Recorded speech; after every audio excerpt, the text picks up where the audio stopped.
우리 성경 갈라디아서 1장을 펴보시겠습니다. 본문 좀 읽고 함께 기도하시겠습니다.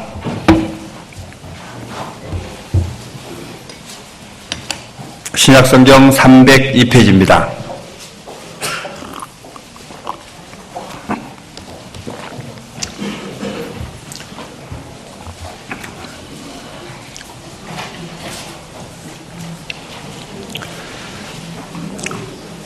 갈라디아서 1장 10절.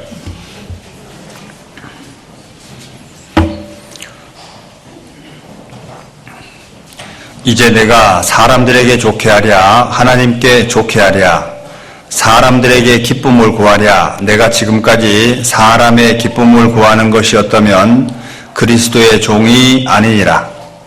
형제들아, 내가 너희에게 알게 하노니 내가 전한 복음이 사람의 뜻을 따라 된 것이 아니라 이는 내가 사람에게서 받은 것도 아니요 배운 것도 아니요 오직 예수 그리스도의 계시로 말미암은 것이라.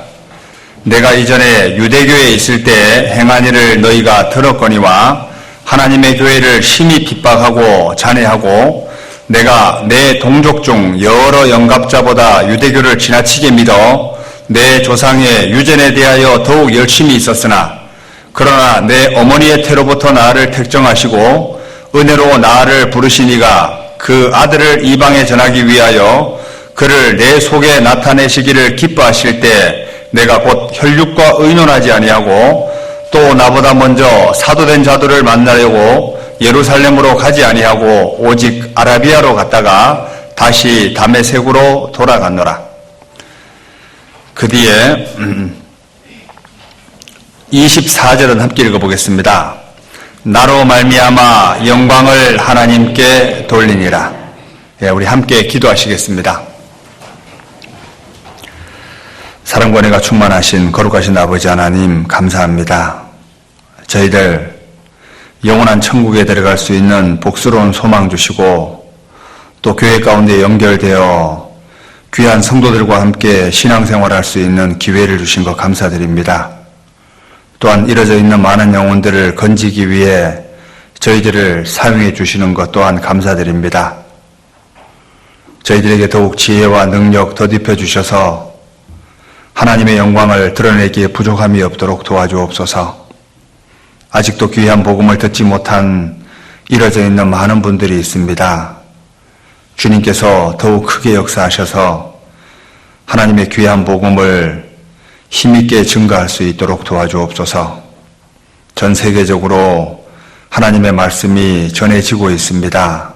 말씀이 전해지는 곳마다 온전히 하나님의 영광만이 드러날 수 있도록 도와주옵소서.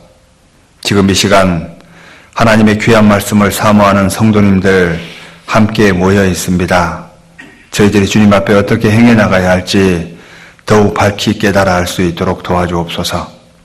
특별히 오늘과 내일 1박 2일의 일정으로 또 바자회를 준비했습니다.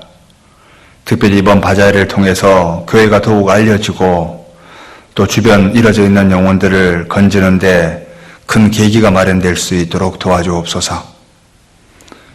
힘들고 어려운 여건 속에 계신 분들도 많이 있습니다.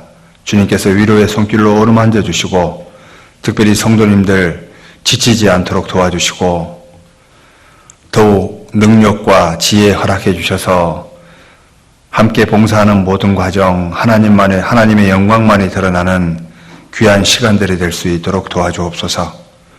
또한 오늘 교회에 와야 하지만 개인적인 사정으로 참석하지 못한 분들도 계신 줄 압니다. 주님께서 그 위로의 손길로 어루만져 주시고 다음에는 함께 모여 기쁨을 나눌 수 있도록 도와주옵소서. 시종을 주님께 부탁드리며 우리를 사랑하시는 예수님 이름으로 기도드립니다. 아멘.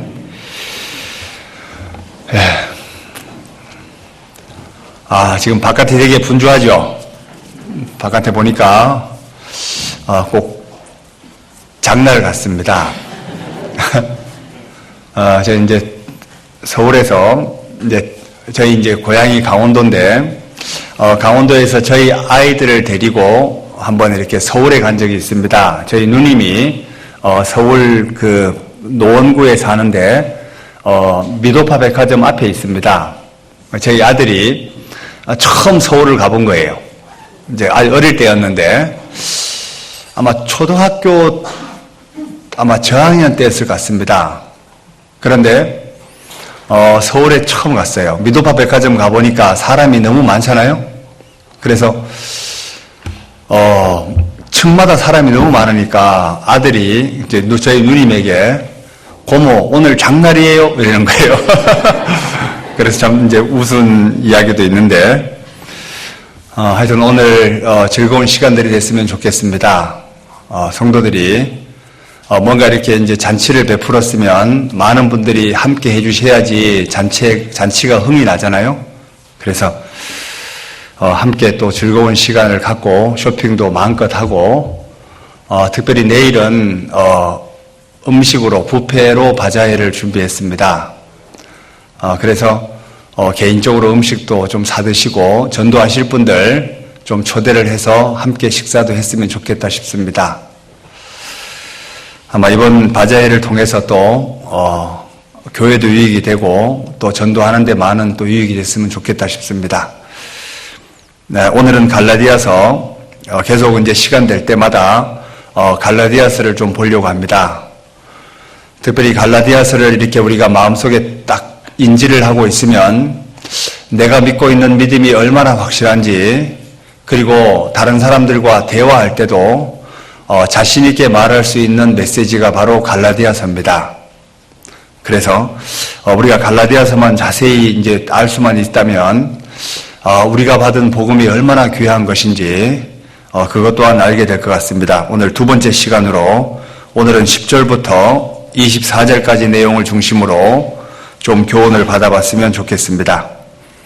24절까지 다 이야기할 수 있을지 모르겠지만 하여튼 간에 하는 데까지 한번 해보겠습니다. 10절 제가 다시 읽어볼게요.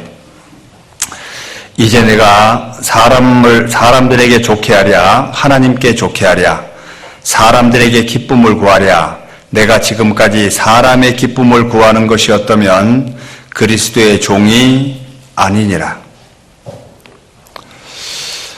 신앙생활을 좀 다른 말로 말한다면 하나님을 기쁘시게 하는 삶이라고 해도 과언이 아닙니다. 결국은 나를 건져주시기 위해서 온 몸을 버리신 그분을 위해서 사는 삶, 이게 신앙생활이 맞습니다. 여호와께서 내게 주신 모든 은혜를 내가 무엇으로 보답할꼬.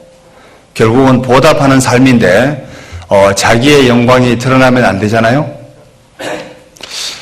우리가 사람들은요 누구든지 이렇게 주연이 되고 싶어하지 조연이 되고 싶어하는 사람은 별로 없습니다. 그잖아요. 영화를 보더라도 특별히 주인공이 뜨잖아요. 그런데 특별히 주연이 있기 위해서 많은 조연들의 역할이 필요한데 사람들은 다 주연이 되고 싶어합니다. 그런데 하나님은 우리에게 무엇을 요구하고 있을까? 하나님이 주연이 되고 우리는 조연이 되기를 원하신다는 겁니다. 그런데 각자가 다 자기가 드러나기를 원하는 사람들이 의외로 많습니다. 그래서 정말 조연의 삶이 어떤 삶인지 그런 부분도 오늘 좀 봤으면 좋겠습니다. 그리고 그 밑에 11절 형제들아 내가 너희에게 알게 하노니 내가 전한 복음이 사람의 뜻을 따라 된 것이 아니라 이는 내가 사람에게서 받은 것도 아니요 배운 것도 아니요 오직 예수 그리스도의 계시로 말미암은 것이라. 많은 사람들이 사도 바울은 12사도에도 끼지 못한다라고 말하고 있습니다. 그런데 실제 12사도들은 예수님이 직접 부르신 사람들이잖아요. 그리고 그냥 일터에서 일하는 사람을 불러서 사도로 세운 사람들입니다. 그런데 특별히 사도 바울은 하나님께서 복음을 위해서 특별히 택정한 사람입니다. 그래서 나는 특별히 계시로 받았다 이렇게 말합니다. 그래서 자기의 위치를 다시 한번 부각시킵니다. 사람들이 사도 바울의 위치를 자꾸 깎아내리려고 하니까 자기는 좀 특별하게 하나님께로부터 계시를 받은 것을 이야기하면서 복음을 전하고 있습니다. 그리고 자기가 지금까지 변화된 것 자체만 보더라도 이건 하나님의 능력이 아니면 이럴 수 없다라고 얘기하고 있습니다. 원래 장로들의 유전도 잘하고 누구보다도 율법에 열심히 있는 사람이 바로 사도 바울이었습니다. 그런데 이런 나를 변화시킨 것은 하나님이 아니면 할 수 없다는 것을 계속 부각시키고 있습니다. 여기 우리 스스로를 한번 보시죠. 여기에 앉아있을 자격 자체가 없는 사람들입니다. 안 그래요? 그리고 자기가 변화됐다는 거 놀랍지 않아요? 원래 우리는 변화될 수 없는 사람입니다. 원래 이 자리에 앉아있을 사람들이 아니라는 겁니다. 그런데 이 자리에 앉아있는 것 누구의 은혜일까? 사람을 변화시키는 능력이 하나님께 있다는 것을 다시 한번 부각시킵니다. 왜? 자기의 과거의 삶을 이야기하고 있거든요. 그 밑에 보시면 13절 내가 이전에 유대교회에 있을 때 행한 일을 너희가 들었거니와 하나님의 교회를 심히 핍박하여 잔해하고 내가 내 동족 중 여러 영납자보다 유대교를 지나치게 믿어 내 조상의 유전에 대하여 더욱 열심히 있었으나 이게 과거의 사도 바울의 삶이었습니다. 그러나 내 어머니의 태로부터 택정하시고 은혜로 나를 부르시니가 자 이것 때문에 예정론이 나오게 된 겁니다. 하나님이 모든 사람을 택했다. 택한 사람은 따로 있다. 이것 때문에 예정론이 나오게 된 거고 이 부분도 한번 오늘 좀 정리해 봤으면 좋겠습니다. 만약에 모든 사람을 하나님이 이 사람은 교회에 가도록 택했고 이 사람은 안 가게 택했다라고 하면 전도할 필요가 있을까요? 없을까요? 어차피 천국 갈 사람, 지옥 갈 사람 다 정해져 있는데 맞잖아요. 근데 그것이 많은 오해를 야기시킵니다. 그 부분에 대해서도 오늘 좀 시간이 되는 대로 한번 정리해 봤으면 좋겠습니다. 그리고 그 밑에 16절 그 아들을 이방에 전하기 위하여 그를 내 속에 나타내시기를 기뻐하실 때에 내가 곧 혈육과 의논하지 아니하고 자 여기 혈육과 의논하지 아니하고 여기 줄을 한번 그어보시죠. 사도 바울이 하나님께로부터 계시를 받고 난 후에 이것은 분명히 나를 통해서 하나님이 일을 하시기 위해서 나를 불렀구나. 이것이 딱 마음에 새겨지니까 그냥 의논하지 아니하고 그냥 하나님만 바라보고 나가게 됩니다. 결국은 사도 바울은 한 가지 목적을 위해서 매진한 사람이 맞습니다. 이것도 한번 오늘 정리해보고요. 17절 또 나보다 먼저 사도된 자들을 만나려고 예루살렘으로 가지 아니하고 오직 아라비아로 갔다가 다시 다메섹으로 돌아가노라. 그 후 3년 만에 내가 게바를 침방하려고 예루살렘에 올라가서 저와 함께 15일을 유할세 주의 형제 야고보 외에 다른 사도를 보지 못하였노라. 보라 내가 너희에게 쓰는 것은 하나님 앞에 거짓말이 아니로라. 그 후에 내가 수리아와 길리기아 지방에 이르렀으나 유대 그리스도 안에 있는 교회들이 나를 얼굴로 알지 못하고 다만 우리를 핍박하던 자가 전에 잔해하던 그 믿음을 지금 전한다 함을 듣고 나로 말미암아 영광을 하나님께 돌리니라. 그래서 변화된 사도 바울을 통해서 하나님의 영광이 더욱 드러나게 됩니다. 이런 내용을 중심으로 오늘 좀 교훈을 받아봤으면 좋겠습니다. 10절 다시 읽어보겠습니다. 이제 내가 사람들에게 좋게 하랴 하나님께 좋게 하랴 사람들에게 기쁨을 구하랴 내가 지금까지 사람의 기쁨을 구하는 것이었다면 그리스도의 종이 아니니라.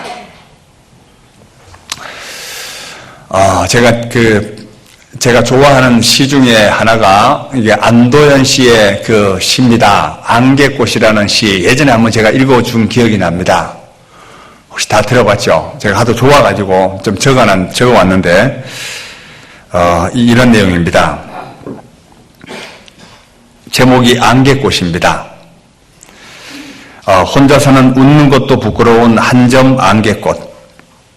한데 어우러져야 비로소 빛이 되고 소리가 되는가. 장미나 카네이션을 조용히 받쳐주는 기쁨의 별 무더기, 남을 위하여 자신의 목마름은 숨길 줄도 아는 하얀 겸손이여. 제가 이거 참 볼 때마다 진짜 이 그리스도의 삶이 이래야 되는데 왜? 하나님의 영광이 드러나기 위해서 자기는 그냥 조용히 살짝 이렇게 하나님의 일만 하고 조용히 말없이 물러가는 참 멋있는 것 같아요. 세례 요한이 이렇게 복음을 전하고 있잖아요.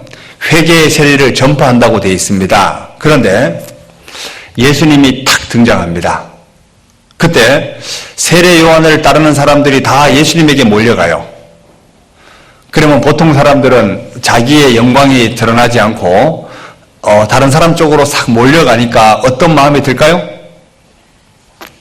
왠지 좀 시기도 날 수도 있고 질투도 날 수도 있잖아요. 그런데 세례 요한이 기가 막힌 말을 합니다. 그는 흥해야 하겠고 나는 쇠하여야 하리라. 진짜 멋진 말을 했습니다. 진짜 이게 사람이 쉽지 않습니다. 그런데 정말 내가 스스로가 한번 반문해 봤으면 좋겠어요. 내가 진짜 지금 나의 영광을 위한 삶일까 아니면 하나님의 영광을 위한 삶일까? 여기는 계속 볼 거니까 줄로 잡아두고 요한복음 3장을 한번 볼까요? 요한복음 3장.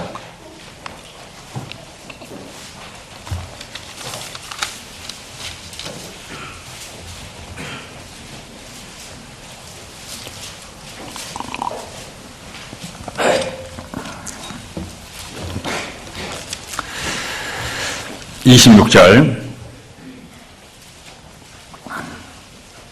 저희가 요한에게 와서 가로되 랍비여 선생님과 함께 요단강 저편에 있던 자 곧 선생님이 증거하시던 자가 세례를 주매 사람이 다 그에게로 가더이다.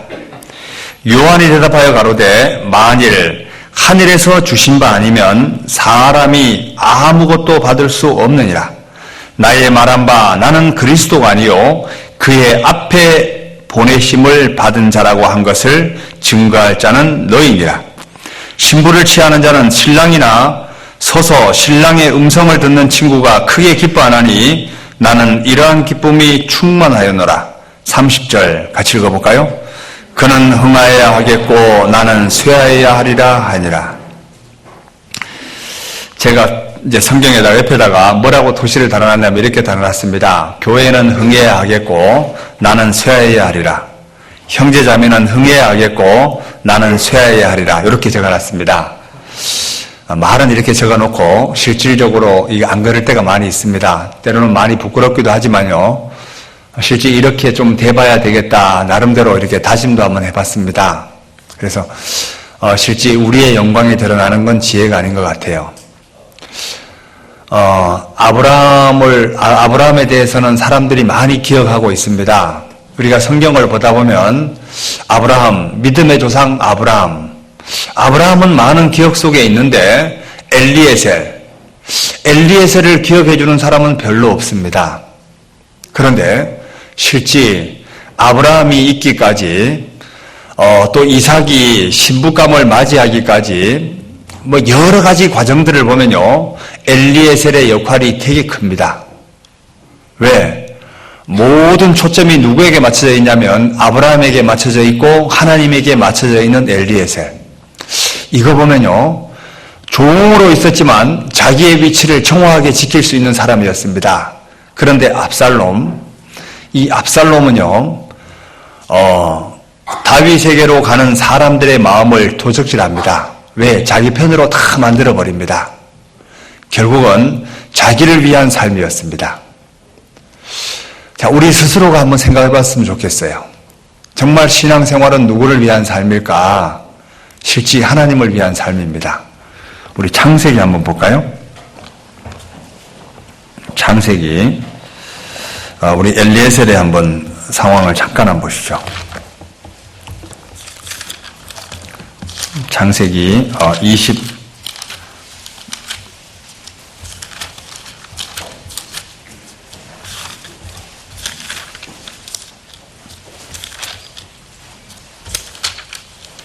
24장입니다. 창세기 24장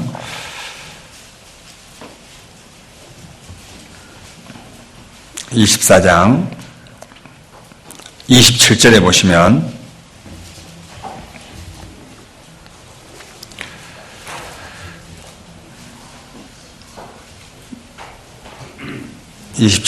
가로되 나의 주인 아브라함의 하나님 여호와를 찬송하나이다. 나의 주인에게 주의 인자와 성실을 끊이지 아니하였사오며 여호와께서 길에서 나를 인도하사 내 주인의 동생 집에 이르게 하셨나이다 하니라. 이거 보면 이 엘리에셀의 위치를 보면요, 누구를 이야기하고 있냐면 항상 나의 주인 아브라함 그리고 하나님, 이 두 분만이 계속 엘리에셀의 삶 가운데 드러나고 있습니다. 여기 보면 엘리에셀은 아예 흔적 자체가 안 보입니다. 한 장 넘겨보시죠. 31절.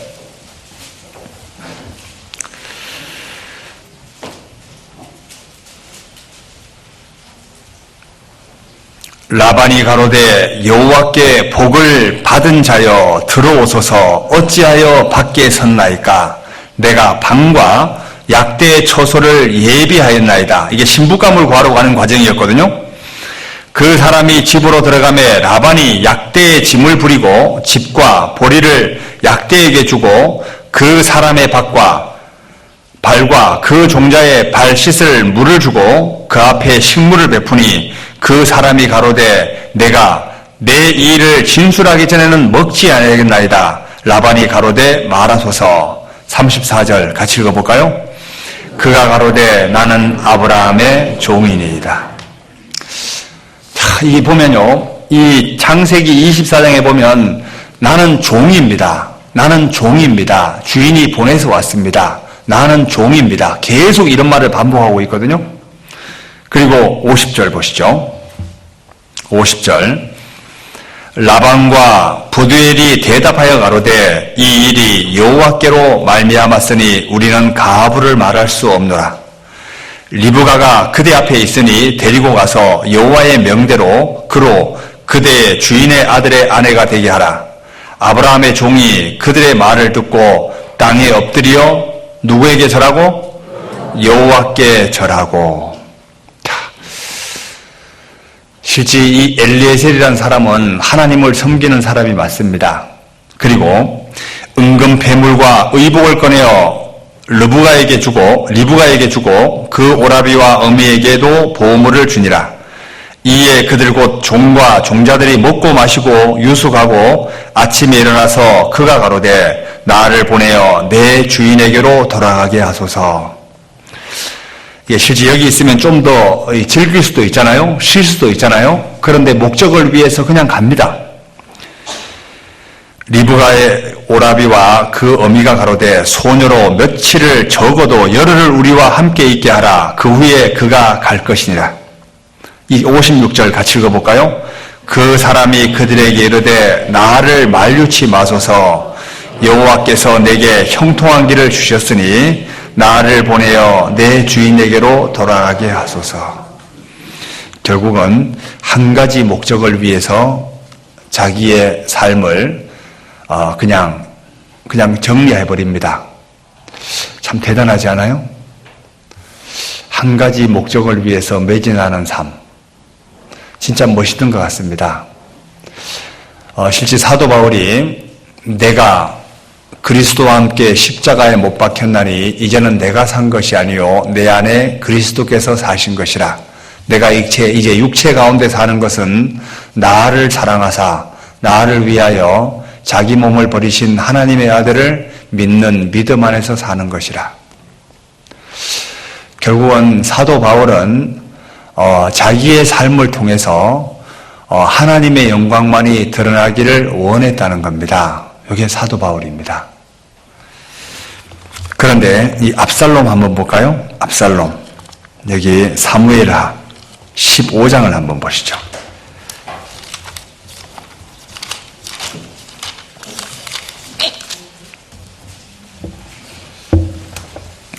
사무엘하 15장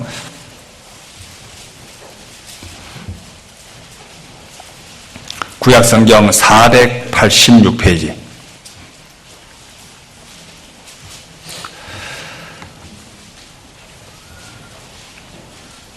이후에 사무엘하 15장 1절, 이후에 압살롬이 누구를 위하여?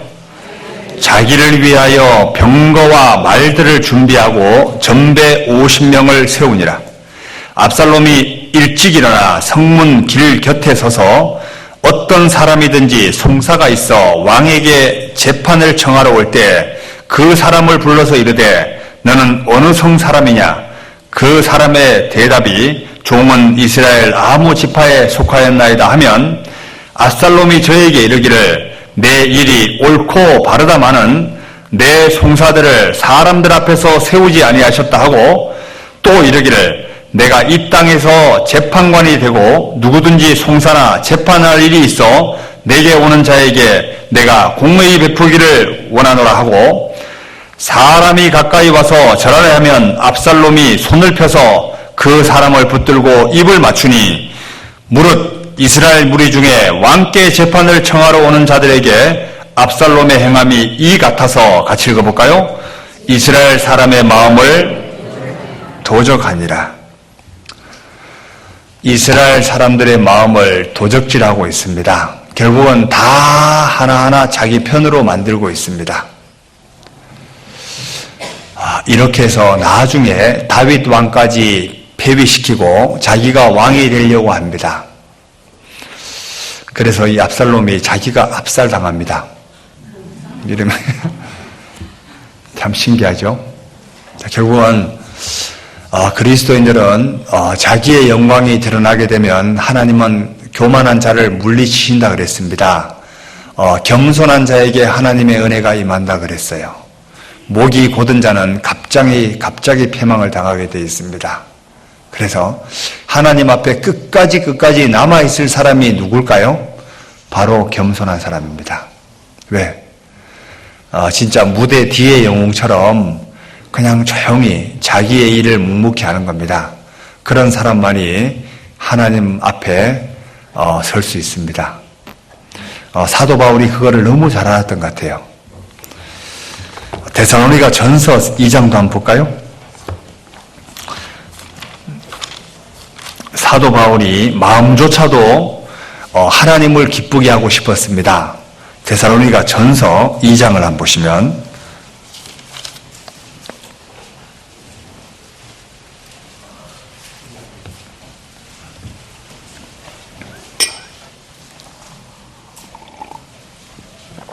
데살로니가 전서 2장 3절 4절 우리의 권면은 간사에서나 부정에서 난 것도 아니요 괴계에 있는 것도 아니라 오직 하나님의 옳게 여기심을 입어 복음 전할 부탁을 받았으니 우리가 이와 같이 말함은 같이 읽어볼까요? 사람을 기쁘게 하려 함이 아니요 오직 우리 마음을 감찰하시는 하나님을 기쁘시게 하려 함이라. 사도 바울이 확실히 알고 있는 것은 마음을 감찰하시는 분이다. 내 마음을 청화하게 아시는 분이다. 그리고 내가 마음조차도 하나님 앞에 교만하면 안 되겠구나. 왜? 지금 내가 어떤 의도로 어떤 마음으로 복음을 전하고 있는지 하나님은 확실하게 알고 있다. 왜? 하나님은 내 마음을 감찰하시고 계시니까. 이거를 사도 바울이 딱 명확하게 이야기하고 있습니다. 결국은 사도 바울은 말로만 하나님께 좋게 하랴, 사람에게 기쁨을 구하랴 이런 사람이 아니었다는 겁니다. 실제 마음조차도 복음을 위해서 전심전력한 사람이 맞습니다. 그래서 갈라디아서 1장에 사도 바울이 자신 있게 말하는 것이 이겁니다. 갈라디아서 1장 돌아가 보죠.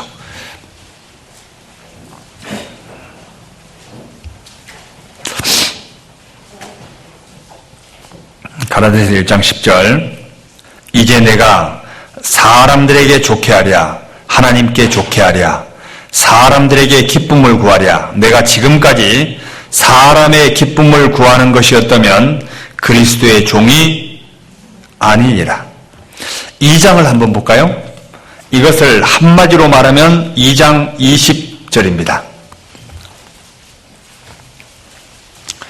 2장 20절 같이 읽어볼까요? 내가 그리스도와 함께 십자가에 못 박혔나니 그런즉 이제는 내가 산 것이 아니요 오직 내 안에 그리스도께서 사신 것이라. 이제 내가 육체 가운데 사는 것은 나를 사랑하사 나를 위하여 자기 몸을 버리신 하나님의 아들을 믿는 믿음 안에서 사는 것이라. 이거를 또 다르게 표현하면요, 사도들이 복음을 전할 때 그리스도 예수 앞에서 신전의식을 항상 갖고 있었다는 겁니다. 자, 자기가 드러나려고 하면요, 내가 지금 하나님 앞에 있다. 내가 지금 하나님 앞에 있다. 이거를 생각하면서 계속 사도들도 복음을 전하고 있었습니다. 그게 신앙생활입니다. 뭔가 이렇게 성질이 딱 올라오려고 하면요, 내가 왜 조금은 내 영광을 위해서 하려고 하지? 그런데 이게 운동할 때는 잘 안 나오더라고, 솔직히요. 이게 우리가 이제 볼을 한 번씩 자주 차잖아요. 근데 공을 차는데 왠지 또 이렇게 골을 한 개, 두 개 먹으니까 갑자기 이게 육신이 올라와요, 막. 내가 죽었는데 왜 자꾸 여기 살아있지? 근데 참 쉽지 않은 것 같습니다. 언제까지 올라올까요? 이상하게 저도 승부욕이 참 되게 많은 것 같아요. 승부욕이 없는 것 같지만 왠지 이렇게 좀 지면 이렇게 이게 올라오는 게 있습니다. 원래 승부욕이 있어야 재미도 있지만 이게 참 멀었다 이런 생각이 듭니다. 그런데 신앙의 욕심도 필요할 것 같아요. 그런데 우리 개인이 드러나는 것보다도 진짜 교회가 드러났으면 좋겠다 싶습니다. 교회가 진짜 저 교회 식구들은 복음을 위해서 전심전력하는 사람들이야. 어떤 상황이 됐다 하더라도 누구 한 사람 전도하려고 하면 같이 마음이 하나로 모이는 거 보면 진짜 대단하다. 정말 본받고 싶다. 실제 이런 걸 통해서 하나님의 영광이 더욱 드러났으면 좋겠다 싶습니다. 갈라디아서 1장 10절 다시 읽어볼게요. 이제 내가 사람들에게 좋게 하랴 하나님께 좋게 하랴 사람들에게 기쁨을 구하랴 내가 지금까지 사람의 기쁨을 구하는 것이었다면 그리스도의 종이 아니니라. 자, 그리스도의 종은 누구를 기쁘게 하는 삶이라고요? 하나님을 기쁘시게 하는 삶이다.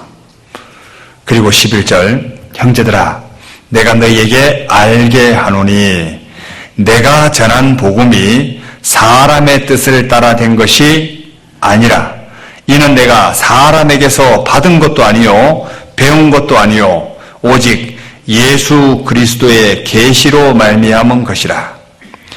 결국은 사도 바울은요, 자기를 변할 수 있었던 것은 어떤 사람의 말이 아니었다 이렇게 말합니다. 자, 우리가 전도할 때 제일 힘있게 말할 수 있는 게 뭐죠? 자기의 변화된 삶입니다. 맞죠?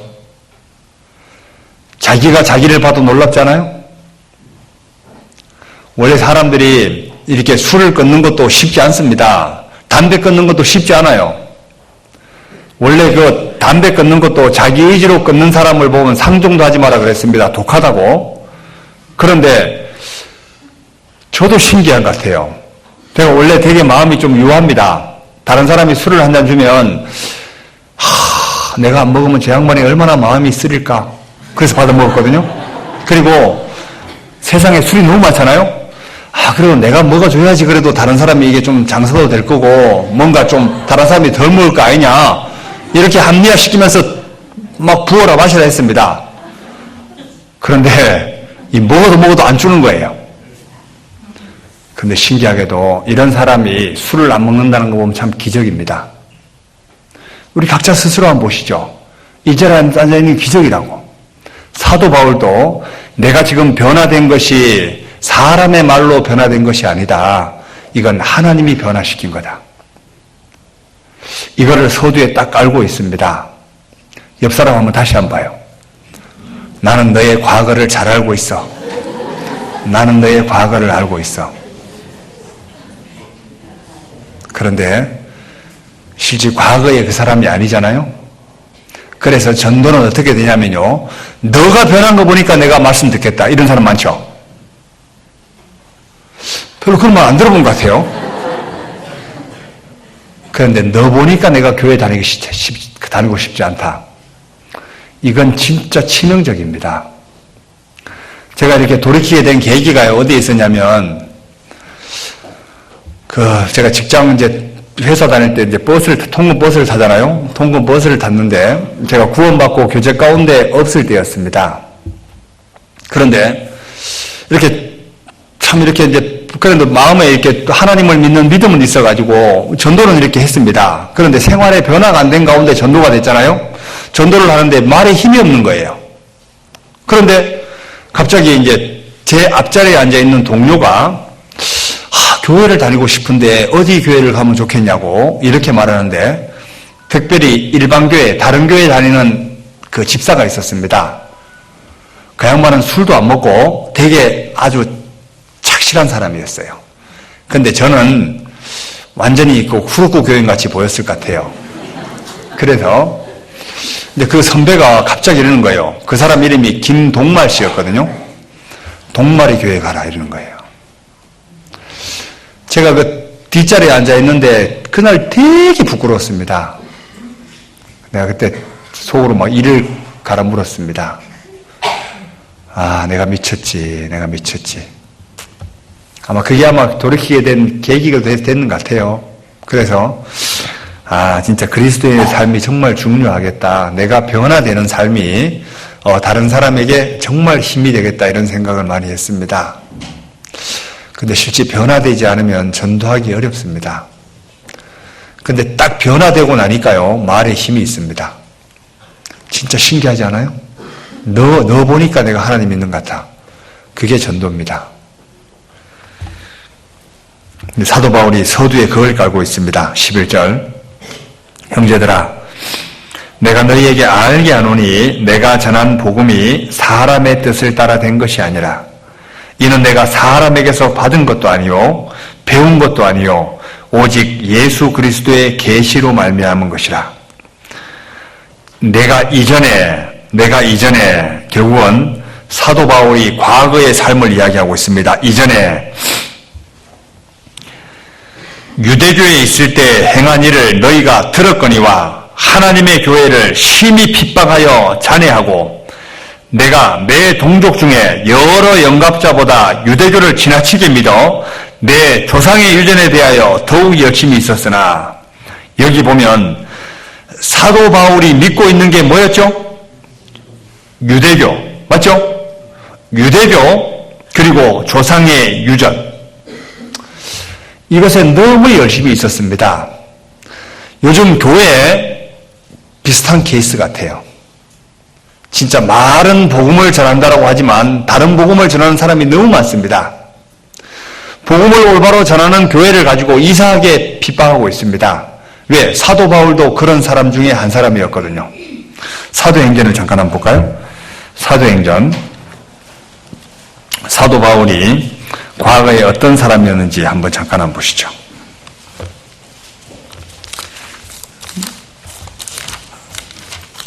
사도행전, 여기 사도행전 8장.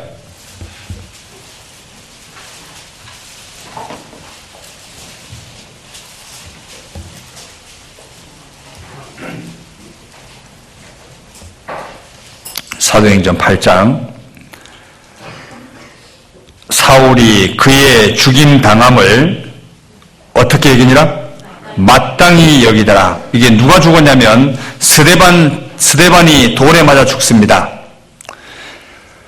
결국은 사도 바울이 무슨 일을 하고 있었냐면 예수 그리스도, 그 복음을, 예수님의 죽음과 부활을 전하는 사람들을 죽이러 다녔습니다. 붙잡으러 다니는 일을 한 사람이 바로 사도 바울이었습니다. 그 밑에 읽어볼게요. 그날에 예루살렘에 있는 교회에 큰 핍박이 나서 사도 외에는 다 유대와 사마리아 모든 땅으로 흩어지니라. 결국은 사도 바울은 예수님 믿는 사람들을 핍박하러 다니고 온갖 이런 일을 하러 다니는 사람이었는데 누구를 만나냐면 바로 예수님을 만나게 됩니다. 9장을 보시죠. 9장 1절. 사울이 주의 제자들을 대하여 여전히 위협과 살기가 등등하여 대제사장에게 가서 다메섹 여러 회당에 갈 공문을 청하니 이는 만일 그 돌을 쫓는 사람을 만나면 물론 남녀하고 결박하여 예루살렘으로 잡아오려 함이라. 사도 바울이 이런 일을 하고 있었거든요. 그런데 3절. 사울이 행하여 다메섹에 가까이 가더니 홀련히 하늘로서 빛이 저를 둘러 비추는지라. 땅에 엎드리려 들음에 소리 있어 가라사대 사울아 사울아 내가 어찌하여 나를 핍박하느냐 하시거늘 대답하되 주여 니시 오니이까 가라사대 나는 내가 핍박하는 예수라. 결국은 사도 바울이 이 예수님 믿는 사람을 죽이러 다니고 붙잡으러 다니는 그 무리에 있는 중에 누구를 만나죠? 예수님을 만나게 됩니다. 이 과정을 쫙 이제 갈라디아서에서 얘기하고 있습니다. 그래서 자기가 갈라디아서 1장 돌아가 보죠. 갈라디아서 1장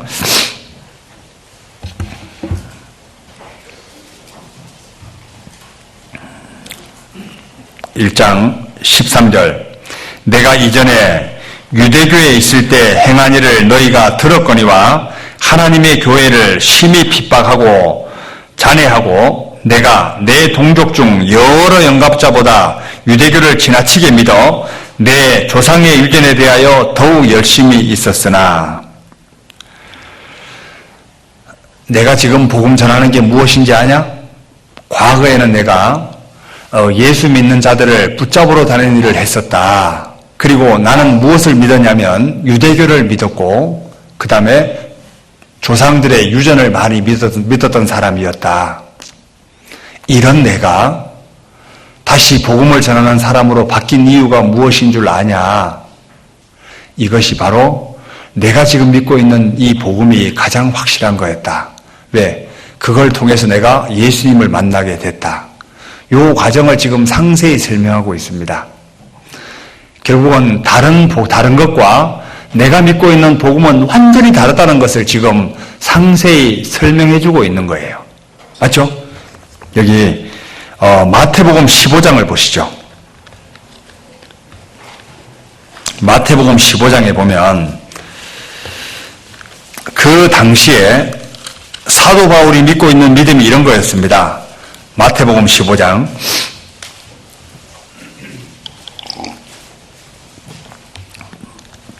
1절. 그때 바리새인과 서기관들이 예루살렘으로부터 와서 예수께 나와 가로되 당신의 제자들이 어찌하여 장로들의 유전을 범하나이까? 자, 초점이 어디에 맞춰져 있죠? 장로들의 유전에 맞춰져 있죠? 떡 먹을 때 손을 씻지 아니하나이다. 대답하여 가라사대 너희는 어찌하여 너희 유전으로 하나님의 계명을 범하느냐? 결국은 장로들의 유전이 하나님의 말씀 위에 있죠. 사도 바울도 실제 과거에는 이런 사람들이었다는 겁니다. 그 뒤에도 한번 볼까요? 8절도 한번 보시죠. 8절.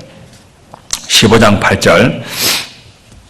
7절부터 제가 읽어볼게요. 외식하는 자들아 이사야가 너희에게 대하여 잘 예언하였도다. 일러스되 이 백성이 입술로는 나를 존경하되 마음은 내게서 멀도다. 9절 같이 읽어볼까요? 사람의 계명으로 교훈을 삼아 가르치니 나를 헛되이 경배하는도다 하였느니라 하시고, 결국은 사람의 계명으로 가르치고 있습니다. 마가복음도 한번 보시죠. 마가복음 7장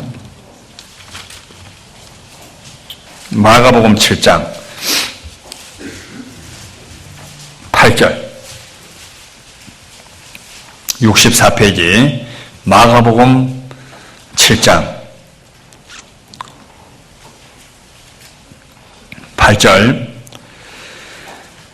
너희가 하나님의 계명은 어떻게 하고요? 버리고 사람의 유전을 지키느니라. 또 가라사대 너희가 너희 유전을 지키려고 하나님의 계명을 잘 저버리는도다. 너희가 너희 유전을 지키려고 하나님의 계명을 잘 저버린다. 사도 바울이 과거의 삶이 이런 삶이었다는 겁니다. 그리고 얼마나 유대교를 철저히 믿었냐면 빌립보서를 한번 보시죠. 빌립보서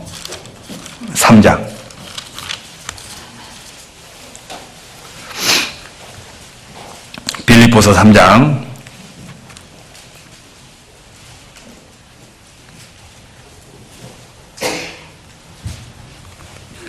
빌립보서 3장 5절 자기의 과거를 이렇게 이야기하죠. 3장 5절 내가 8일 만에 할례를 받고 이스라엘 족속이요 베냐민의 지파요 히브리인 중에 히브리인이요 율법으로는 바리새인이요 열심으로는 교회를 핍박하고 참 열심히 했는데 누구를 핍박하고? 교회를 핍박하고 율법의 의로는 흠이 없는 자로다.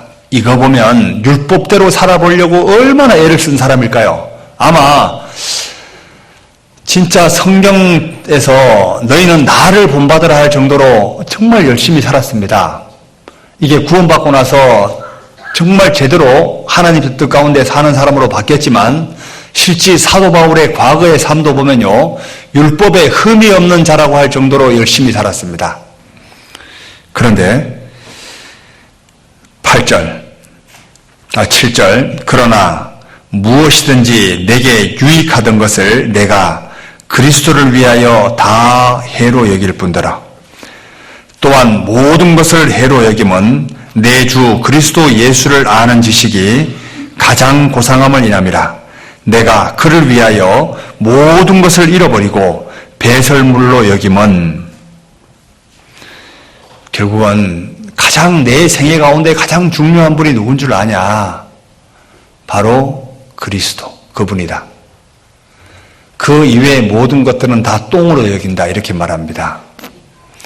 결국은 과거에 자기의 열심한 삶이 그리스도에 비하면 아무것도 아니었구나 이걸 알게 된 겁니다. 사도 바울이 이런 자기였다. 그런데 내가 지금 변화된 것이 누구의 능력이냐? 바로 하나님의 능력이다. 이렇게 말합니다. 사도행전 22장 사도행전 22장 1절 이게 이제 사도 바울이 복음을 전할 때 항상 이 메시지를 서두에 깔고 있습니다. 우리가 전도할 때 가장 힘 있는 게 뭐냐면 이런 겁니다. 과거에 내가 어떤 사람이었는지 아냐? 그런데 나를 변화시키던 분이 바로 하나님이었다. 이걸 계속 반복적으로 이야기하고 있습니다. 사도행전 22장 1절 부형들아 내가 지금 너희 앞에서 변명하는 말을 들으라 하더라. 저희가 그 히브리 방언으로 말함을 듣고 더욱 종용한지라. 이어 가로되 나는 유대인으로 길리기아 다수에서 났고 이 성에서 자라 가말리엘 문화에서 우리 조상들의 율법에 엄한 교육을 받았고 오늘 너희 모든 사람처럼 하나님께 대하여 열심하는 자라. 내가 이 돌을 핍박하여 사람을 죽이기까지 하고 남녀를 결박하여 옥에 넘겼노니. 자, 사도 바울의 과거의 과정을 쫙 이야기하죠. 이에 대제사장과 모든 장로들이 내 증인이라. 내가 저희에게 다메섹 형제들에게 가는 공문을 받아가지고 거기 있는 자들도 결박하여 예루살렘으로 끌어다가 형벌받게 하려고 가는데 다메섹에 가까이 왔을 때 오정쯤 되어 홀련히 하늘로서 큰 빛이 나를 둘러 비치매. 결국은 사도 바울이 자기의 과정을 쫙 이야기합니다. 내가 왜 변화된지 아냐? 내가 진짜 하나님의 계시를 직접 받게 됐다. 이렇게 계속 이야기합니다. 22장 9절. 19절. 내가 또 말하기를 주여 내가 주 믿는 사람들을 가두고 또 각 회당에서 때리고 또 주의 증인 스데반의 피를 흘릴 적에 내가 곁에 서서 찬성하고 그 죽이는 사람들의 옷을 지킨 줄 저희도 아나이다. 나더러 또 이러시되 떠나가라. 내가 너를 멀리 같이 읽어볼까요? 이방인에게로 보내리라 하셨느니라. 자, 결국은 주님을 만나가지고 내가 너를 왜 불렀는 줄 아냐? 너에게 이방인들에게 복음을 전하라고 너를 불렀다. 이 이야기를 합니다. 22절. 이 말하는 것까지 저희가 듣다가 소리질러 가로되 이러한 놈은 세상에서 없이 하자 살을 둘 자가 아니라 하여 떠들며 옷을 벗어 던지고 티끌을 공중에 날리니. 자, 사도 바울이 자기의 과거의 삶을 이야기하고 자기의 변화된 것을 이야기하고 하나님이 자기에게 이방인들에게 복음을 전하기 위해서 하나님이 불렀다라고 얘기하니까 그들이 막 이를 갈고 막 사도 바울을 죽이려고 합니다. 실제 사람들이 하나님의 복음을 올바로 전하는 사람을 싫어합니다. 신기하지 않아요? 요즘 한번 교회들을 자세히 한번 보시죠. 복음을 올바로 전하는 교회를 주변 사람들이 너무 싫어합니다. 왜? 복음을 전하는 사람을 너무 싫어해요. 다른 데는 다 가더라도 장흥교회만 가지 마. 실제 그렇게 소문 나 있습니다. 저 신기하더라고. 야, 어떻게 이럴 수가 있을까? 그런데 다른 게 증거가 아니라 네가 변화된 거 봐라. 결국은 부모들이 전도되는 것도 주변 사람들이 전도되는 것도 변화된 삶이 가장 영향력이 있게 되어 있습니다. 갈라디아서 1장 돌아가 보죠.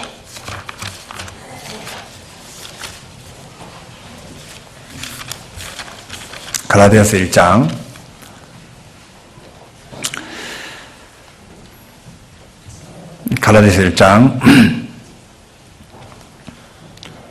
15절. 그러나 내 어머니의 태로부터 나를 택정하시고 은혜로 나를 부르시니가 그 아들을 이방에 전하기 위하여 그를 내 속에 나타내시기를 기뻐하실 때에. 자, 사도 바울이 바뀌게 된 배경이 하나님의 계시를 보게 되고 분명히 하나님이 자기를 이방에 복음 전하기 위해서 부른 것을 사도 바울이 딱 알게 됐습니다. 이걸 알고 나서 사도 바울이 내 일생을 이거 복음 전하는 데 바쳐야 되겠다 이 마음을 딱 갖게 됩니다. 그런데 구원받았다라고 하는데 내 삶에 변화가 없다. 구원받았다고 하는데 이전의 삶하고 내가 지금 변화가 없다. 이거 뭔가 자기의 삶을 돌아봐야 되는 거 맞죠? 아니요. 내가 구원받기 전의 삶과 구원받고 난 후의 삶이 변화가 없다. 이거 보면요. 자기의 믿음을 다시 한번 돌아봐야 되는 게 맞습니다. 이건 틀림없이 맞아요. 그리고 내가 교회 가운데서 말씀을 계속 듣고 있는데 뭔가 양심의 가책도 없고 변화되는 것도 없다라고 하면 이건 뭔가가 이상이 있는 게 맞습니다. 세상에서 제일 무서운 사람들이 누군지 아세요? 사람들이 누가 무섭냐면 구원받은 사람은 구원받은 사람이 무섭습니다. 안 그래요? 구원받은 사람은 구원받은 사람 무섭죠? 저는 구원받은 사람이 제일 무섭더라고. 근데 신기하게도 구원받은 사람이 무섭더라고요. 왜? 죄를 지어도 구원받은 사람이 안 보이는 데 가서 죄를 짓는 게 괜찮은데 구원받은 사람이 볼까봐 무서운 거야. 사도 바울은 분명히 이제 이걸 이럽니다. 하나님이 나를 이방에 전하기 위해서 나를 지금 불렀다. 그런데 신기하게도 여기 15절 그러나 내 어머니의 태로부터 나를 택정하시고 어머니의 태로부터 나를 택정하시고 자, 이 말씀 때문에 예정론이 딱 나오게 됩니다. 자, 이게 맞을까요? 틀릴까요? 예정론. 자, 우리 각자에게 하나님이 어떤 사람은 천국 가는 사람을 정해놓고 어떤 사람은 지옥 가는 사람으로 정해놨다. 자, 이게 맞다면 하나님이 악한 게 맞습니다. 맞죠? 그리고 어떤 사람은 천국 가게, 어떤 사람은 지옥 가게 정해놨다라고 하면 교회에 올 필요 없습니다. 어차피 이 사람은 하나님이 나중에 천국 갈 사람은 사람의 마음을 움직여가지고 교회 오게 할 거고, 어떤 사람은 뭐 그렇게 열심히 교회 다닌다 하더라도 이 양반은 하나님이 택하지 않았으면 아무리 열심히 해도 그건 헛거다. 그럼 이 자리에 앉아있을 필요 있어요, 없어요? 별로 의미가 없는 거예요. 한번 보시죠. 마태복음 22장. 절대로 예정하지 않았습니다. 그래서 오늘 예정론에 대해서 그래도 한번 정리해 볼 필요가 있을 것 같습니다. 마태복음 22장 29절.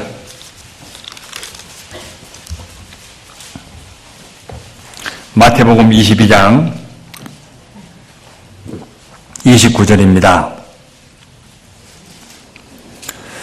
예수께서 대답하여 가라사대, 같이 읽어볼까요?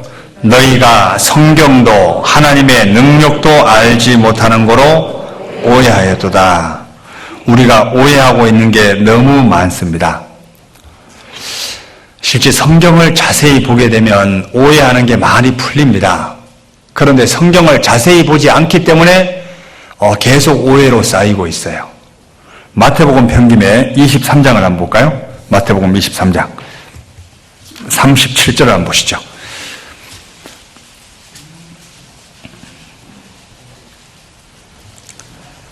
예루살렘아 예루살렘아 선지자들을 죽이고 내게 파송된 자들을 돌로 치는 자여, 암탉이 그 새끼를 날개 아래 모음같이 내가 내 자녀를 모으리 하니리 몇 번이냐. 그러나 같이 읽어볼까요? 너희가 원치 아니하였도다. 자, 하나님의 마음은 이렇지만 너희가 원치 아니하였도다. 이 말은 정해놨다는 얘기일까요? 안 정해놨다는 얘기일까요? 결국은 천국 가고 천국 안 가고 이건 누구의 영역이었냐면 너희가 원하지 않기 때문에 못 가는 거다, 이렇게 말하는 거죠. 결국은 어떤 사람은 천국 가고 어떤 사람은 지옥 가고 정해놓지 않았다는 겁니다. 요한복음 5장 39절에 말하기를 너희가 성경에서 영생을 얻는 줄 생각하고 성경을 상고하거니와 이 성경이 곧 내게 대하여 증거하는 것이로다. 그런데 40절에 뭐라고 되어 있냐면 그러나 너희가 내게 오기를 원하지 아니하는도다. 결국은 하나님은 모든 사람에게 천국 보내주기를 원하고 있습니다. 그러나 너희가 원하지 않다. 결국은 천국, 지옥 결정은 누구의 영역이냐면 우리 각자의 영역이라는 겁니다. 그래서 절대로 예정하지 않았어요. 신명기 30장 보시죠. 신명기 30장.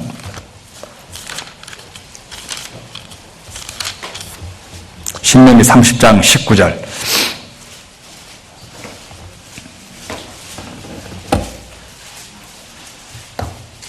신명기 30장 19절.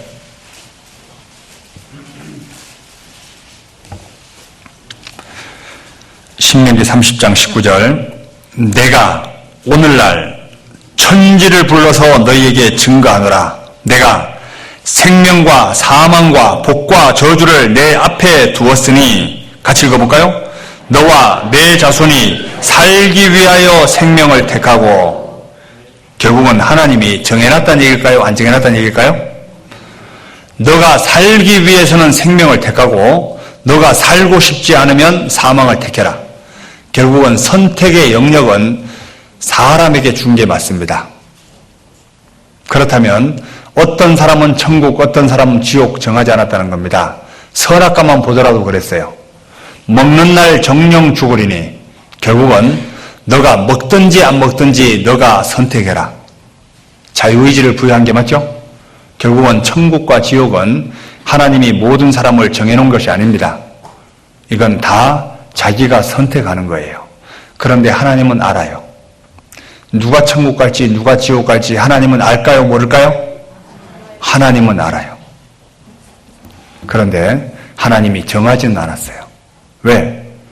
하나님은 영원부터 영원까지 하나님은 완벽하게 아십니다. 그러나 정하지는 않았다. 요한복음 3장도 한번 보시죠. 자, 만약에 정해놨다면 이런 말씀이 별로 의미가 없습니다. 요한복음 3장 18절.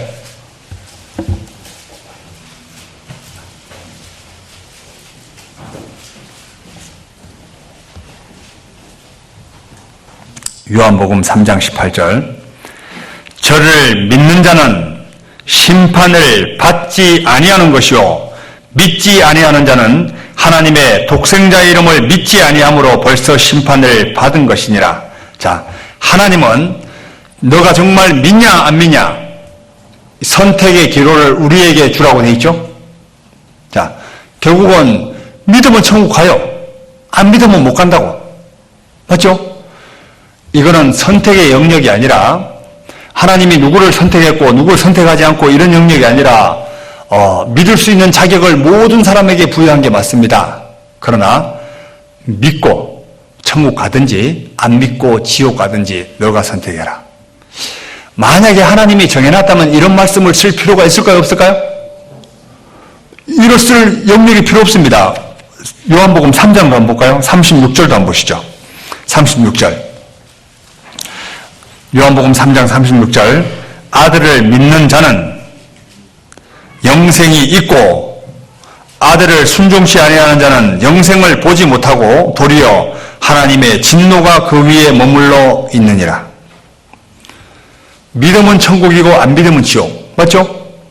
결국은 하나님은 믿냐 안 믿냐 이걸 얘기하는 것이지 뭐 누구 선택됐고 선택되지 않고 이걸 얘기하는 게 아닙니다. 자, 만약에 디모데전서 2장 4절에 이런 말씀이 있습니다. 하나님은 모든 사람이 구원을 받으며 진리를 아는 데 이르기를 원하시느니라. 자, 그렇다면 모든 사람을 원하는데 너는 천국이야, 너는 지옥이야 정해놨다라고 하면 이 말씀이 별로 의미가 없는 거 맞죠? 결국은 하나님은 모든 사람을 위해서 다 준비해뒀습니다. 한 군데만 더 볼까요? 베드로 후서 3장을 한번 보시죠. 만약에 선택해놨다면 이런 말씀이 별로 의미가 없습니다. 베드로 후서 3장 9절.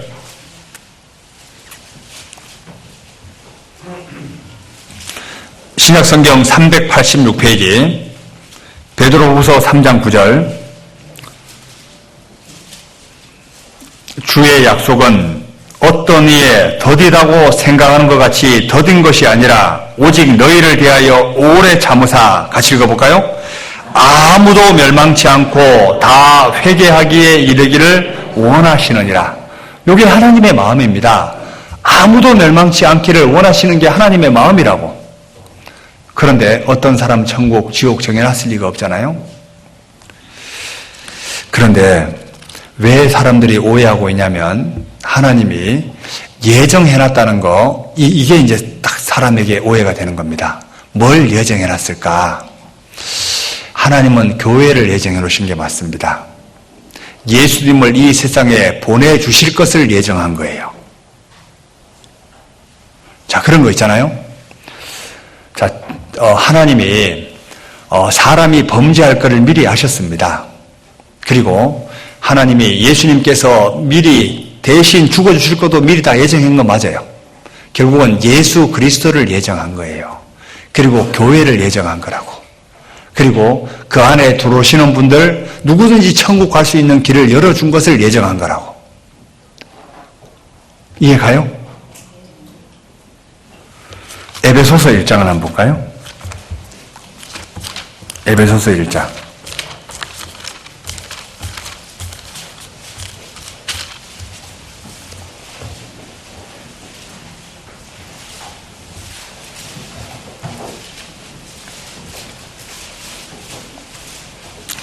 에베소서 1장 4절.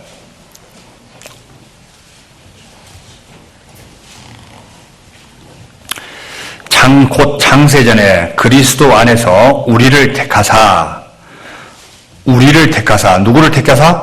우리를 택하사, 무리를 얘기하죠. 교회를 얘기합니다.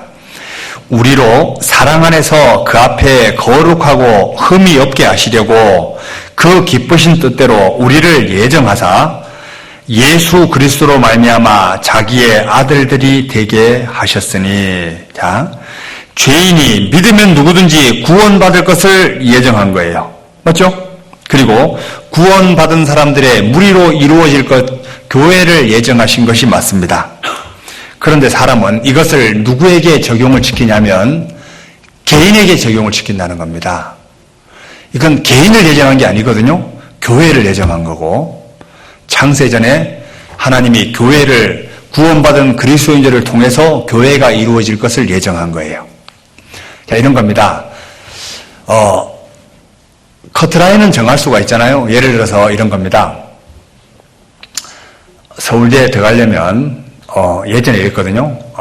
예를 들어서 이제 수능을 쳐가지고 320점 넘어가야지 서울대 합격. 이런 게 있잖아요. 결국은 이런 건 정할 수가 있잖아요. 그러나 그 넘어가면 자격이 되는 거예요. 못 넘어가면 못 들어가는 거예요. 자, 이런 겁니다. 하나님이 그걸 예정한 거예요. 누구든지, 죄인 누구든지 그리스도, 그분을 믿으면 천국 갈 거다. 요걸 예정했다는 거예요. 그리고 그 믿어진 사람들로 이루어진 것이 바로 교회다. 요걸 예정한 거예요. 이해가시나 모르겠네. 이걸 교회로 이걸 개인으로 적용하면 반드시 문제가 됩니다. 만약에 이것이 개인으로 정해놨다라고 하면 마태복음 23장에 이 말씀은 완전히 없어져야 돼요. 마태복음 23장 한번 돌아가 보죠. 마태복음 23장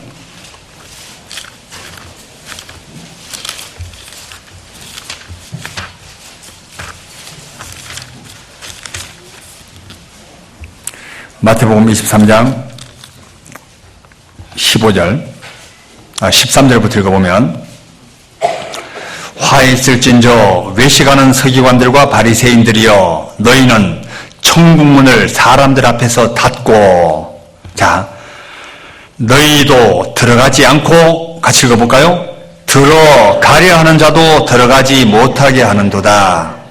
결국은 서기관들과 바리새인들, 이 사람들은 다른 사람들 앞에 천국문도 닫고 너희도 안 들어가고 들어가고자 하는 자도 못 들어가게 하는 사람들이 누군 줄 아냐? 바로 바리새인들, 서기관들이다. 결국은 지옥 안 갈 사람도 이 사람들 때문에 지옥 간다는 얘기 맞죠? 그 밑에 보면 15절, 화 있을진저 외식하는 서기관들과 바리새인들이여, 너희는 교인 하나를 얻기 위하여 바다와 육지를 두루 다니다가 생기면 너희보다 배나 더 지옥 자식이 되게 하는도다. 그 사람들 때문에 지옥 가는 사람의 숫자가 점점 많아지고 있다, 이걸 얘기하는 거 맞죠? 자, 이렇다면 이건 예정론하고 완전히 다른 거 맞죠? 예정해놓지 않았다는 게 얘기가 맞죠? 결국은 그 사람의 삶 때문에 천국 갈 수도 있고 지옥 갈 수도 있다는 얘기입니다. 이것 때문에 절대로 오해를 하면 안 돼요. 그래서 에베소서 3장 다시 보시죠. 에베소서 3장. 에베소서는 특별히 교회에 대해서 잘 설명하고 있습니다. 에베소서 3장 10절.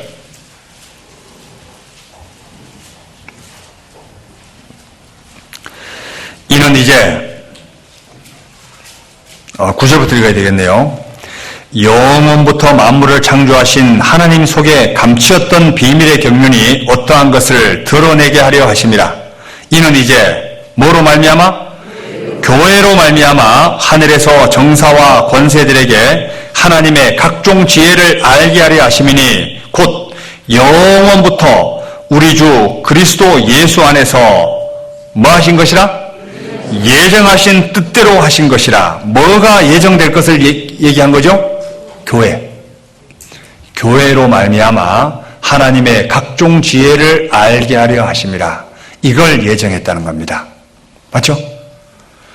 결국은 구약 성경은 뭐냐면 뭘 예정한 거냐면 예수님을 보내주겠다.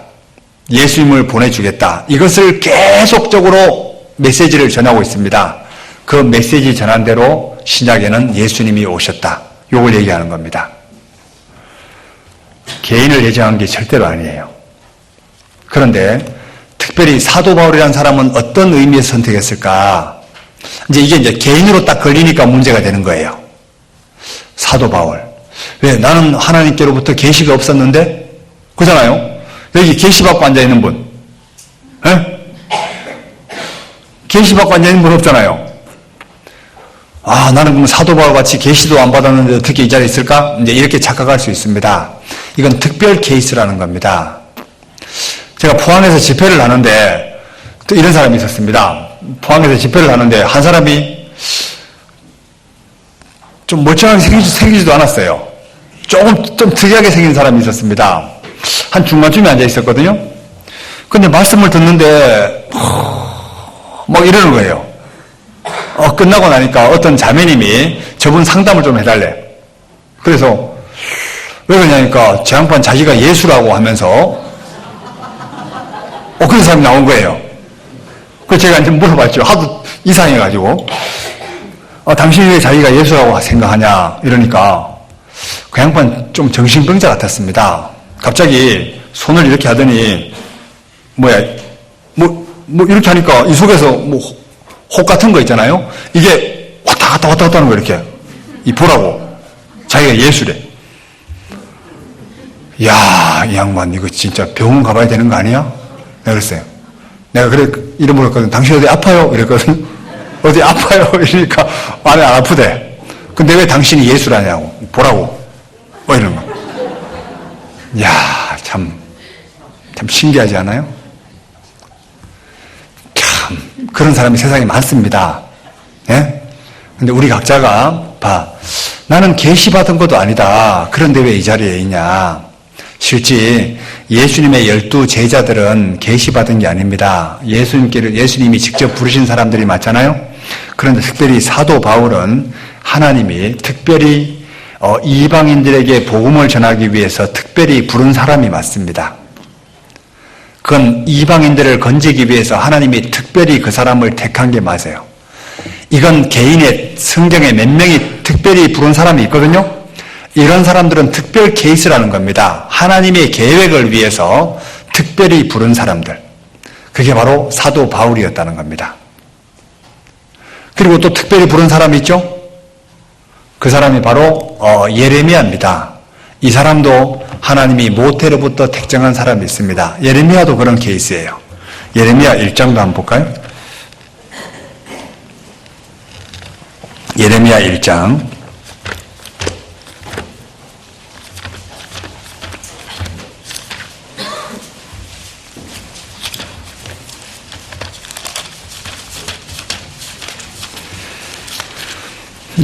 1장 4절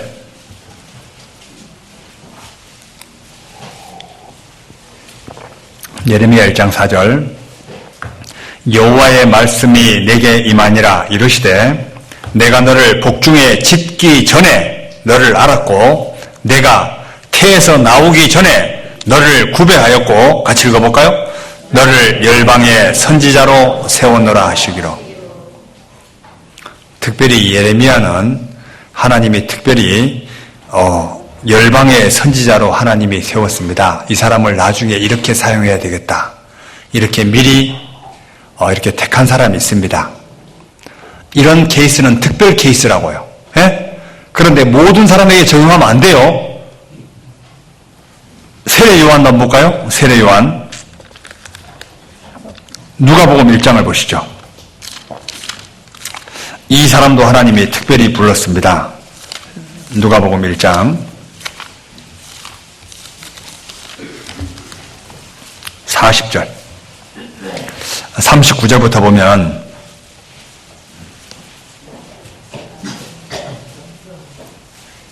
누가복음 1장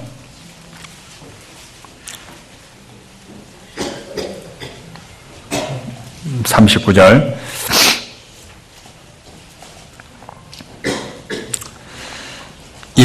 밤에 마리아가 일어나 빨리 산중으로 가서 유대 한 동네에 이르러 사가랴의 집에 들어가 엘리사벳에게 문안하니 엘리사벳이 마리아의 문안함을 들으매 아이가 복중에서 뛰노는지라. 엘리사벳이 성령의 충만함을 입어 큰 소리로 불러 가로되 여자 중에 내가 복이 있으니 내 태중의 아이도 복이 있도다. 내 주인 모친이 내게 나오니 어찌된 일인고. 44절 같이 읽어볼까요? 보라, 내 문안하는 소리에 내 귀에 들릴 때에 아이가 내 복중에서 기쁨으로 뛰놀았도다. 모태에서부터 성령 충만함을 받은 사람이 누구였냐면 바로 세례 요한이었습니다. 그런데 이 사람이 할 일을 미리 성경에 기록되어 있습니다. 그게 보시면 76절 누가복음 1장 76절에 보면 이 아이여 이게 누구냐면 바로 세례 요한입니다. 이 아이여 내가 지극히 높으신 이의 선지자라 일컬음을 받고 주 앞에 가서 그 길을 예비하여 주의 백성에게 그 제사함으로 말미암은 구원을 알게 하리니 이는 우리 하나님의 긍휼을 인함이라. 이로써 돋는 해가 위로부터 우리에게 임하여 어두움과 죽음의 그늘에 앉은 자에게 비추고 우리 발을 평강의 길로 인도하시리로다 하니라. 80절 같이 읽어볼까요? 아이가 자라며 심령이 강하여지며 이스라엘에게 나타나는 날까지 빈들에 있으니라. 특별히 세례 요한도 하나님이 특별히 부른 사람이 맞습니다. 그런데 저와 여러분들은 그런 사람이 아니에요. 예? 택한 사람이 아니라고요. 그런데 구원받은 사람은 하나님이 예정하신 곳에 들어왔다. 이렇게 말해요. 표현이 정확합니다. 맞죠? 결국은 그리스도 예수 안에서 택했다. 이렇게 말하면 맞아요. 그런데 나를 처음부터 천국, 지옥 가게 하나님이 택했다. 이렇게 말하면 이건 완전히 불법입니다. 예? 그렇게 하면 안 돼요. 갈라디아서 1장 조금만 더 보죠. 요거 한 가지만 더 보고 마치죠. 오늘 좀 일찍 마쳐야 되겠습니다. 갈라디아서 1장 16절 그 아들을 이방에 전하기 위하여 그를 내 속에 나타내시기를 기뻐하실 때에 내가 곧 뭐와 의논하지 아니하고 혈육과 의논하지 아니하고. 결국은 이게 지금 신앙 같습니다. 예수님의 제자들 베드로도 나를 따르라 이러니까 배와 그물을 버려두고 예수를 쫓으리라. 혈육과 의논하지 아니하고. 참 이게 되게 무정한 겁니다. 맞죠? 때로는 나를 신앙생활 못하게 막는 어떤 것도 가차없이 정리하기를 하나님이 때로는 원하십니다. 이게 좀 매정한 것 같지만요, 이게 다 살 길이 맞는 것 같아요. 신앙은 매정한 거거든요. 때로는 이거 부모 자식도 없는 것 같습니다. 때로는 이게 선택의 기로에 놓일 때 이런 것도 단호할 수가 있습니다. 신명기 한번 볼까요? 신명기 13장을 한번 보시죠. 신명기 13장 6절. 참 구약 성경에는 되게 아주 그겁니다. 신명기 13장 6절.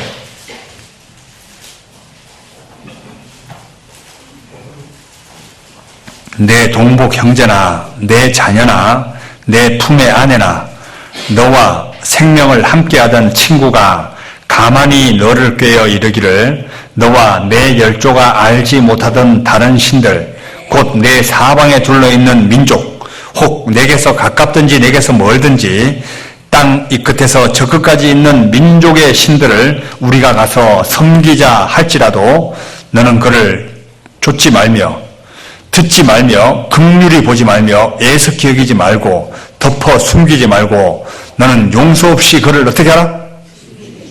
죽이되. 자, 이거 보면 신앙은 정말 매정한 겁니다. 맞죠? 때로는 하나님을 섬기는데 어떤 것도 장애가 될 수 없다는 겁니다. 이건 정말 신앙은 매정한 거예요. 실제 그 아합이란 사람이 더 치명적인 죄를 짓게 된 배경이 뭐냐면요, 이세벨에게 충동된 거예요. 맞죠? 결국은 와이프 잘못 만나가지고 인생을 완전 망친 사람이 누구였냐면 바로 아합이란 사람이었다고. 이세벨에게 충동된 거예요. 자, 아담도 선악과를 하나님이 먹지 마라, 먹는 날 정령 죽으리니. 왜 선악과를 먹었을까요? 인정 때문에 그랬습니다. 아마 하와가 선악과를 먹고 아담이 하나님이 먹지 마라 그랬어. 먹는 날 정령 죽으려 했으니까 나는 안 먹겠다. 이렇게 했더라면 어떻게 됐을 것 같아요? 하나님이 미스 하와를 다시 만들어줄 수도 있습니다. 맞죠? 아담은 안 죽어요. 근데 하와는 죽을 거 아니에요? 그러면 어떻게 됐을까? 하와는 계속 슬피 울며 일감이 있을 거고, 아담은 미스 하와. 아마 하와보다 더 아름다운 또 미스 하와를 만들었을 것 같습니다. 맞죠? 그런 거예요. 하나님이 창세기 12장에 아브라함을 불렀습니다. 너는 너의 본토 친척 아비 집을 떠나 내가 내게 지시할 땅으로 가라. 이럴 때 아이고 하나님 내가 아버지 엄마한테 물어보고요. 이런 건 없었습니다. 그냥 가차없이 갔습니다. 이게 신앙이라고요. 그래서 신앙은 매정한 겁니다. 때로는 정말 의논하지 않고 이게 하나님의 뜻이 맞다라고 하면 정말 묵묵히 가야 되는 게 신앙의 길입니다. 쉽지 않은 길이에요. 그게 곧 나도 살 길이고 그 가족을 건질 수 있는 길입니다. 처음에는 마음이 아플 수 있어요. 처음에는 정말 뭔가 가정에 불화가 있을 수도 있습니다. 그런데 하나님은 내 행위가 여호와를 기쁘시게 하면 그 사람의 원수라도 그로 더불어 화목하게 하신다. 이게 하나님의 약속이 있기 때문에 그 약속을 믿고 우리는요 그냥 하나님의 말씀에 순종했으면 좋겠습니다. 갈라디아서 1장 이거 24절까지 가려고 했는데 이게 못 갈 것 같아요. 그냥 오늘은 여기까지 하는 게 좋을 것 같습니다. 여기 이제 오늘 특별히 바자회가 있고 그리고 좀 즐거운 시간들이 됐으면 좋겠습니다. 오늘 어차피 주머니도 좀 터시오. 가서 좀 맛있는 거 좀 사드시고 특별히 오늘 합천에서 멀리서 왔습니다. 합천에서는 청국장도 가지고 왔대요. 그래서 이제 개인이 먹을 수 있도록 4인분 청국장 한 번 딱 끓여 먹을 수 있도록 딱 담아왔더라고요. 3,000원씩이랍니다. 그것도 개인적으로 냉장고에 넣어놓고 좀 이렇게 두고두고 드셔도 될 것 같습니다. 멀리서 왔는데 다 팔고 가야 될 거 아니에요? 근데 오늘 다 팔아주면 오늘 밤에 가요. 그러니까 오늘 적당히 사주고 또 내일 클라이막스니까요. 내일 좀 사주면 좋겠습니다. 같이 기도하고 마치겠습니다. 사랑과 은혜가 충만하신 거룩하신 아버지 하나님 감사합니다. 오늘 특별히 갈라디아서 1장 말씀을 중심으로 또 교훈을 받을 수 있도록 인도해 주신 것 감사드립니다. 형제자매님들 주님 앞에 갈 때까지 하나님의 자녀로 부끄러움 없이 살아갈 수 있도록 도와주옵소서. 이후에 계획되어 있는 여러 일정 가운데 하나님이 함께해 주옵소서. 우리를 사랑하시는 예수님 이름으로 기도드립니다. 아멘.